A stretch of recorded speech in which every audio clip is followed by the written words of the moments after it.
welcome to the Orca. You know what they say, there's never a dull moment in BC politics, and this January, certainly no different. First of all, there's the showdown coming between Speaker Darryl Plecas and his recent actions. That's on the 21st of the month.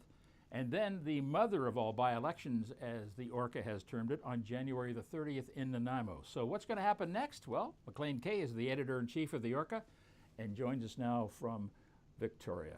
Happy New Year. Happy New Year, Rick. How are you? I'm fine. Same old, though, when it comes to BC politics. As I said, never a dull moment. Let's start with Darryl Plecas, the Speaker of the House. Now, do you know anything? Have you heard anything from your sources in the legislature about what's going on with Craig James, Gary Lenz, the clerk and the sergeant-at-arms, respectively, who were unceremoniously marched out of the legislature? Anything on what the charges are? The short answer is no. It's mostly just guesswork. Plecas himself said last month that it had to do with financial matters, which is puzzling because the positions involved, the clerk, but especially the sergeant-at-arms, they just don't deal with a lot of money directly. Craig James does in terms of setting the budget of the legislature, but for a crime to be some kind of transgression worthy of marching these two guys out in full view of the public and media, and to have two different RCMP special prosecutors, it's difficult to see what they could conceivably have done. And in terms of, hearing things from sources, that the Speaker's office is locked tight down.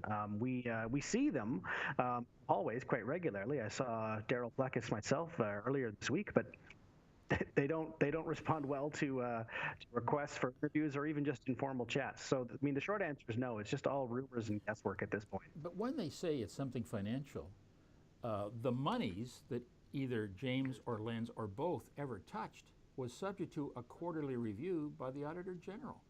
Well, that's exactly it. And so, unless a succession of Auditor Generals were either in on it, which no one is suggesting, or just missed it, this is the work of criminal masterminds.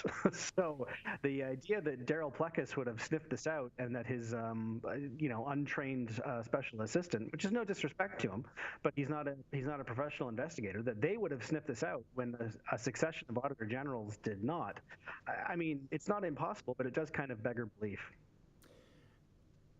Have you spoken to the House leaders, and of the three of them suggested perhaps they acted in haste in following the instructions of Darryl Plecas, the Speaker?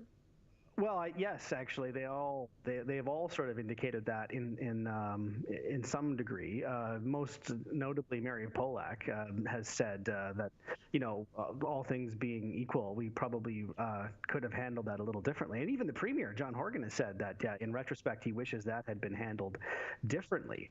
But in their defense, the Speaker approached them and said that he had something unimaginably huge and that this had to be dealt with police right away. And so what I think happened is all three of them just kind of went into shock and said, oh my God, yes, so of course, do whatever you think is necessary. And then over the course of that day and the next 24 hours, they all kind of collectively, and for different reasons, said, oh my God, what have we just done? A lot of observers have looked at this over the holiday, and I know that reporters hate to deal in rumor and supposition, but let's suppose that the charges against both Mr. Lenz and Mr. James amount to nothing. Mm-hmm. Two careers have already been ruined. Two characters of two senior bureaucrats have been defamed, and it goes past their careers. It goes to their families and their extended families. What recourse do they have? Can they sue the government of British Columbia, the legislature? Well, their employer is the Legislative Assembly of British Columbia. It's not actually the government, which is one of those fine distinctions that's so important to us here in the building, but is almost impossible to describe to the person on the street. So they can't sue John Horgan or his government, but they can sue the institution that is the Legislative Assembly here, I think. But the short answer is because this is so unprecedented, nobody knows. We can't point to a similar example anywhere in Canada or indeed, the greater British Commonwealth where something like this has happened. So, I mean, yes, you would assume that they would have recourse to some kind of legal action if that's the way it happens, that they were completely innocent. But again, as to the amount of money we're talking about, it's sheer guesswork. It's worth noting that Craig James, to use him as an example, makes more than $300,000 a year, and this being the clerk is a lifetime appointment. It's he's there until he is well, to be blunt, either until he dies or he decides he wants to resign. And so this is almost an unimaginably lucrative job. And so the kind of compensation that would be required to lose that kind of opportunity, it staggers the imagination.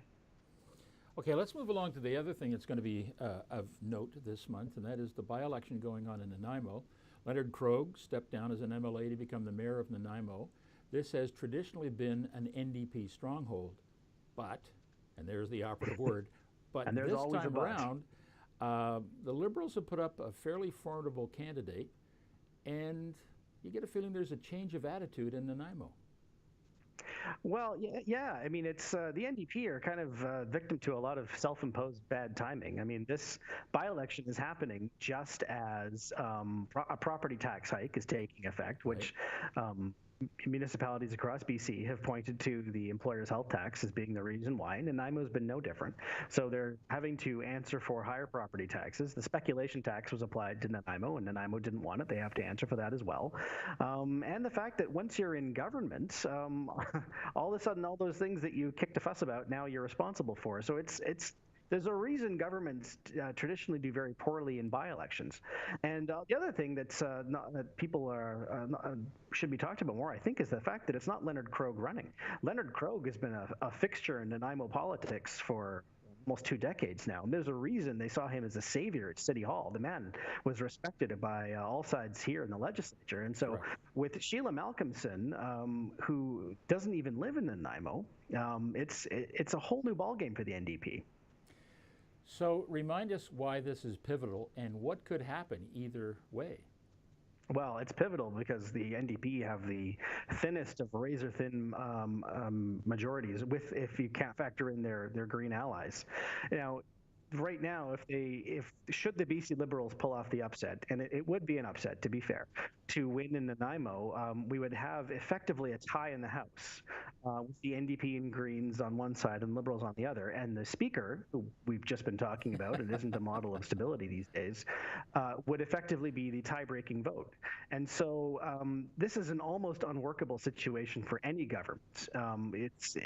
There is literally no room for error for things like sick leaves, people's flights being canceled because of the fog, any reason, going to a fundraiser in Vancouver. These are things that are simply impossible during session then. And so for a government to possibly lose a confidence vote or even just lose any vote because of simple mathematics, I mean, we've seen this happen before. It's why Jim Clark's term as Prime Minister was so short. So, I mean, if the BC Liberals win this by-election, does it bring down the government? No. But it does make the day-to-day business of this government almost impossible. All right, we don't want to speculate any further, but it certainly is interesting times ahead. And Maclean, Happy New Year, and thanks for joining us.